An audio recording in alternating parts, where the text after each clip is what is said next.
ఎలక్షన్లు అయిపోయాయి. దాదాపుగా 6 నెలలు దాటింది. 6 నెలలు దాటిన పరిస్థితుల మధ్య మళ్ళీ పార్టీని మనం సమాయత్తం చేసే దిశగా అడుగులు వేస్తూ ఈరోజు అందరం కూడా ఇక్కడ కలుస్తూ ఉన్నాం.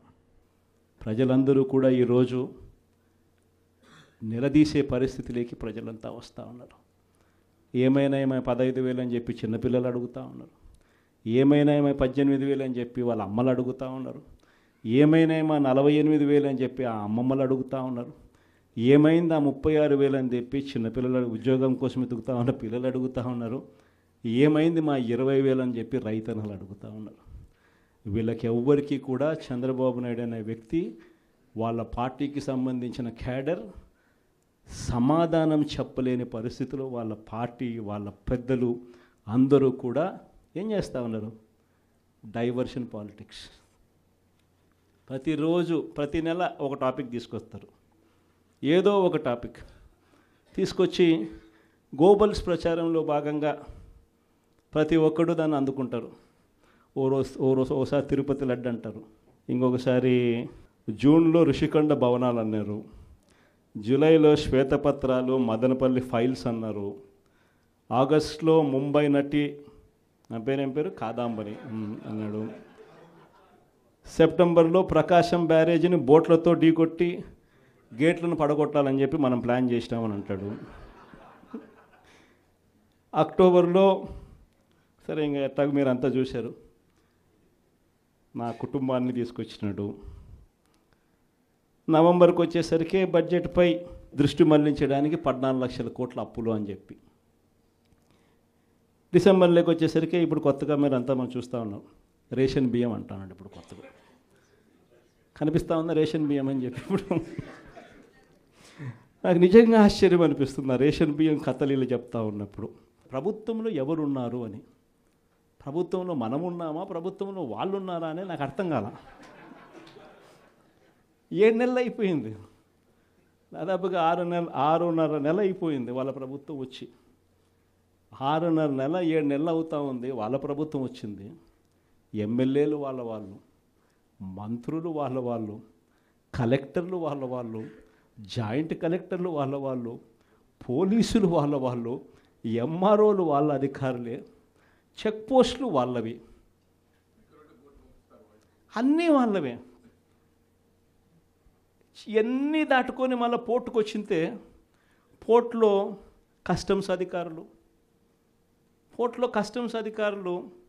పోర్టులో సిఐఎస్ఎఫ్ పోలీసులు, ఇవన్నీ కూడా వీళ్ళు పొత్తులో ఉన్న కేంద్ర ప్రభుత్వం మనుషులు. మరి ఇవన్నీ దాటుకొని ఏదైనా మెటీరియల్ బోటులోకి పోగలుగుతుందా? ఆశ్చర్యం ఏమిటంటే ఈయన పోయిన బోటు పక్క బోటే ఫైనాన్స్ మినిస్టర్, ప్రస్తుత ఫైనాన్స్ మినిస్టర్ పయ్యావుల కేశవ్ వాళ్ళ సొంత వియ్యంకుడిది, శ్రీనివాసరావు గారని సొంత వియ్యంకుడిది, పట్టాభి రైస్ ఎక్స్పోర్ట్స్.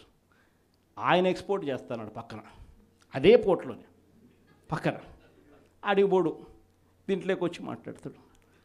నాకు ఆశ్చర్యం అనిపించింది, అసలు ఏందిరా నాయన ఇది, ఎవరు ప్రభుత్వంలో ఉన్నాము, ఎవడు చేస్తూ ఉన్నాడు అని చెప్పి. వైఎస్ఆర్సీపీలో మన కార్యకర్తలు మనోళ్ళందరూ వ్యవస్థీకృత నేరాలంట.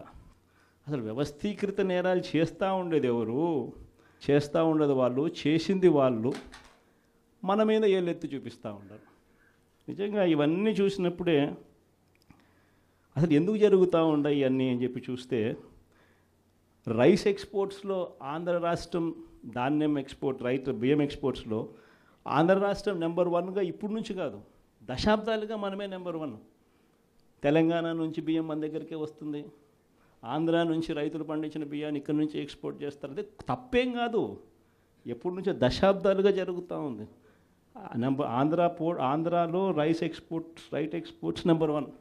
అందులో ఈ పయ్యావుల కేశవ్ వాళ్ళ వియంకుడు, ఈ పట్టాభి రైట్ ఎక్స్పోర్ట్, ఈయన ఆంధ్రాలో నెంబర్ 1. ఇది నిజంగా ఇది కొత్త ఏం కాదు. ఎందుకనంటే ఇది ఎప్పటి నుంచో జరుగుతూ ఉండేది. బియ్యం అనే రైతులు పండిస్తూ ఉన్నారు, రైతులకు గిట్టుబాటు ధర రావాలి, రైతులకు మంచి రేటు రావాలి అని అంటే ఎక్స్ట్రా పండించిందంతా రైతులు ఎక్స్పోర్ట్ చేసుకుంటూ ఉన్న సాంప్రదాయం ఎప్పటి నుంచో జరుగుతూ ఉంది, జరుగుతూ ఉంది. అయితే దీన్ని ఎలా ట్విస్ట్ చేస్తూ ఉన్నారు అనేది ఇప్పుడు ఆశ్చర్యం. మన ప్రభుత్వంలో డీలర్ల వ్యవస్థను మనం పక్కన పెట్టి ఇంటి వద్దకే బియ్యం సప్లై కింద మనం MDUs తీసుకొచ్చి, మొబైల్ డిస్పెన్సింగ్ యూనిట్లను తీసుకొచ్చి ఇంటి వద్దకే బియ్యం సప్లై తీసుకుపోయినాం. మొట్టమొదటిసారిగా మనం బియ్యం క్వాలిటీని పెంచినాం. మధ్యస్థు సన్నకార బియ్యం ప్రమోట్ చేసినాం, ఇవ్వడం.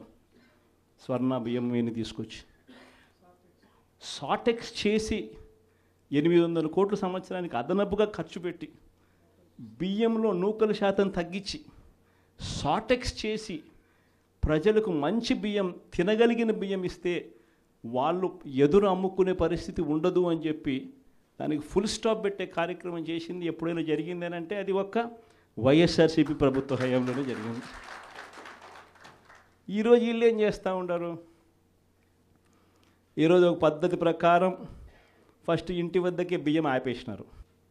వాళ్ళకి ఇచ్చే బియ్యం ఇంతకుముందు మనం సాటెక్స్ చేసి మంచి క్వాలిటీ బియ్యం మనం ఇస్తూ ఉంటే, మధ్యస్థు సన్నకార బియ్యం సాటెక్స్ చేసి మనం ఇస్తూ ఉంటే ఈరోజు లేదు. ఈరోజు నిర్వీర్యం చేశారు. చేసి వీళ్ళు ఇవన్నీ చేస్తూ ఉండి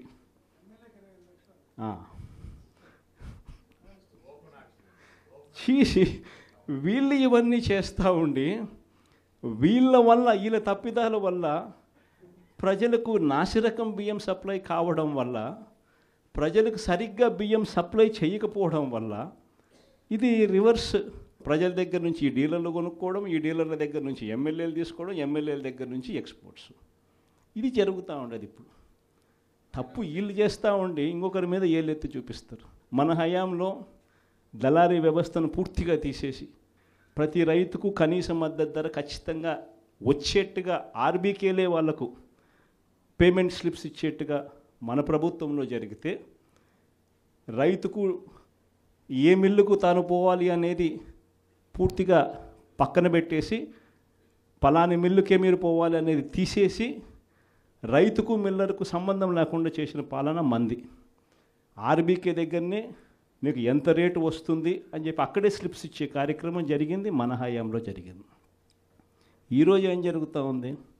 రైతులు పంట చేతికి వచ్చేసరికి ఈ క్రాప్ లేదు, ఆర్బీకే వ్యవస్థ నీరు గారిపోయింది, ఆర్బీకే దగ్గర కొనుగోలు చేసేవాడు లేడు.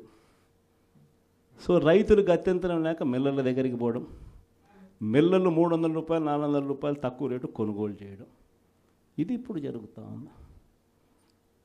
అన్ని రకాలుగా సర్వనాశనం చేస్తూ ఉన్న ఈ పరిస్థితుల మధ్య, ఈ డైవర్షన్ పాలిటిక్స్ మధ్య ఈరోజు మనం పార్టీ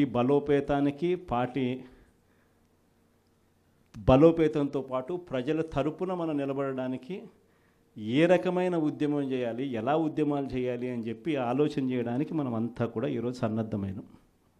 ఎందుకంటే ప్రజల తరపున మళ్ళీ పోరాటం చేయాల్సిన సమయం వచ్చింది.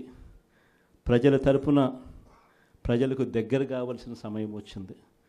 ప్రజలు ఇబ్బందుల్లో ఉన్నప్పుడు మనం ఉన్నాము అన్న భరోసా ప్రజలకు మనం ఇవ్వాలి. ప్రతి అడుగులోనూ వ్యతిరేకతే. ఒకవైపున చేయాల్సిన ఏ మంచి పని జరగలేదు. సూపర్ 6లు లేవు, సూపర్ 7లు లేవు. మరోవైపున వ్యవస్థలన్నీ పూర్తిగా నీరు గారిపోయాయి. విద్యారంగం కానీ, వైద్య రంగం కానీ, వ్యవసాయ రంగం కానీ, డోర్ డెలివరీ కానీ, గవర్నెన్స్ కానీ. మరోవైపున చూస్తే బాధుడే బాధుడు. కరెంటు బిల్లులు ఈరోజు ముట్టుకుంటే ఈ నెల స్టార్ట్ అయింది. ఇంకా మొదటి డోసే 6,000 కోట్ల రూపాయలకు సంబంధించిన మొదటి డోసు ఈరోజు ఇచ్చినాడు ఈ నెల బిల్లులో. నవంబర్ నెల బిల్లు, డిసెంబర్ నెల బిల్లు, ఏ ఇంటికి వెళ్ళి కరెంటు బిల్లు ఎంత అని చెప్పి తేడా అడిగితే ప్రతి ఇంట్లో కూడా తేడా కనిపిస్తుంది. కనీసం 300 రూపాయలు పైన రేట్లు పెరిగినాయి. అది ఈ నెలే. రేపు నెల మరో 9,000 కోట్లు వేస్తున్నాడు. ఆ 9,000 కోట్ల భారం కూడా రేపు నెల బిల్లులో ఇంకా కనిపిస్తుంది. అంటే కరెంటు బిల్లులు ఇంకా షాక్ కొట్టే పరిస్థితిలోకి కరెంటు బిల్లులు వచ్చేస్తున్నాయి. ఒకవైపున బాధుడే బాధుడు. రోడ్ల మీద ట్యాక్స్ అంట. రోడ్ల మీద ట్యాక్స్ అట. ఆశ్చర్య కలిగించే విషయం ఏంటంటే రోడ్లు బాగు చేయడం కోసం రోడ్ల మీద ట్యాక్సులు వేసే కార్యక్రమం నేషనల్ హైవేస్ మీద మనం అంతో ఇంతో చూసినాం, కానీ గ్రామీణ రోడ్ల మీద కూడా రోడ్లు బాగు చేయడం కోసం రోడ్ల మీద ట్యాక్సులు వేసే బాదుడు కార్యక్రమానికి చంద్రబాబు నాయుడు గారు శ్రీకారం చుడతా ఉన్నారు.